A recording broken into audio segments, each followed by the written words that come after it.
त्यांना सुद्धा मी स्वातंत्र्य दिनाच्या शुभेच्छा देतो. काल आपल्या जत तालुक्यामध्ये शहरामध्ये तिरंगा रॅली काढण्यात आली. माननीय आमदार साहेबांच्या मार्गदर्शनाखाली आपण ती रॅली काढली. त्याला अतिशय चांगला अभूतपूर्व प्रतिसाद मिळाला. आज पण स्वातंत्र्य दिनानिमित्त जी गर्दी होती ती अभूतपूर्व होती. त्यामुळे मला सर्वांचे आभार मानायचे आहेत. आता जत तहसीलच्या वतीने आपण विविध कार्यक्रम राबवत आहोत. आता आपण 16 ऑगस्ट पासून जनसंवाद यात्रा सुरू करणार आहोत. तहसीलदार म्हणजे मी स्वतः तालुक्यामध्ये 2 दिवस, एक दिवस सकाळी लवकर आणि एक दिवस संध्याकाळी मंदिरामध्ये वगैरे तालुक्यात आठवड्यातले 2 दिवसाचं मी भागात जाणार आहे आणि तिथे नागरिकांच्या जे समस्या आहेत त्या आपण त्या ठिकाणी सोडवण्याचा प्रयत्न करणार आहोत.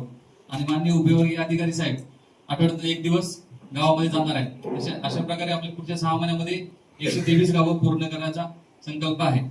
त्यानंतर माननीय प्रांत मार्गदर्शनाखाली आता माझ्याकडे रस्त्याच्या 60 केसेस सुरू आहेत. मामलादार कोर्ट किंवा 143 खाली माननीय प्रांत सरांनी सांगितलं की बांधावर जाऊन ते रस्त्यांचे प्रश्न मिटवायचा प्रयत्न करायचा केसेस पेक्षा.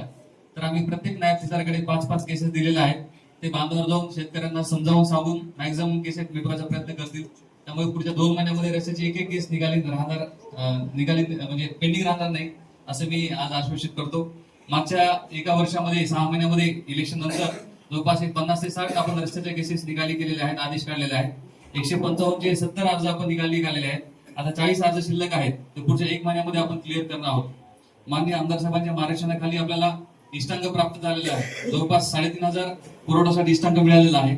त्यापैकी आता 500 अर्ज शिल्लक आहेत. आता या 3 दिवसामध्ये आपण रात्र पातळीवर युद्ध पातळीवर बसून 500 अर्ज आपण निकाली काढणार आहोत. सोमवारी 1 जुलै 2025 पूर्वीचा कुठलाच अर्ज आपला पुरवठा विभागाचा शिल्लक राहणार नाही आणि त्याची आपण काळजी घेत आहोत. तसेच आम्ही वारंवार आवाहन केलेलं आहे की एजंटना बंदी आहे. तसेच पुरवठामध्ये काही ऑपरेटरची अडचण होती त्यांना पण आपण काढून टाकलेलं आहे. त्यानंतर आपल्याला पीएम किसान ऍग्रीस्टॅक साठी ऑपरेटरची कमी होती.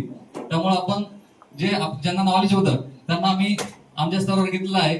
तो कुठल्या गावचा आहे, कुठल्या तालुक्यातला आहे आम्हाला काही माहिती नव्हतं. त्याचं नॉलेज घेऊन आम्ही त्यांना घेतलं. त्याचं विनाकारण कुठल्याही प्रकारे चर्चा होऊ नये अशी माझी विनंती आहे. आपल्या शेतकऱ्यांचे काम लवकर व्हावे. कारण कसं व्हायचं की कृषीच्या विविध प्रकारच्या योजना आहेत. योजनेसाठी फार्मर आयडीचं फेस आयडेंटिफिकेशन झाल्याशिवाय योजनेचा लाभ शेतकऱ्यांना मिळत नव्हता. आम्हाला माणूस मिळत नव्हता. आधी जत तालुक्याची अडचण आहे की स्टाफ कमी आहे. एकेकाकडे 2-2 चार्ज आहेत आणि जत तालुक्यामध्ये लांबचा तालुका आहे, दुष्काळी तालुका आहे. त्यामुळे तिकडून कोणी यायला तयार होत नाही. त्यामध्ये आम्हाला काही माणसं बाहेरून घ्यावे लागतात. त्यामुळे आपण ते घेतले आणि त्यांनी अतिशय चांगलं काम केलेलं आहे. जवळपास 700 ते 800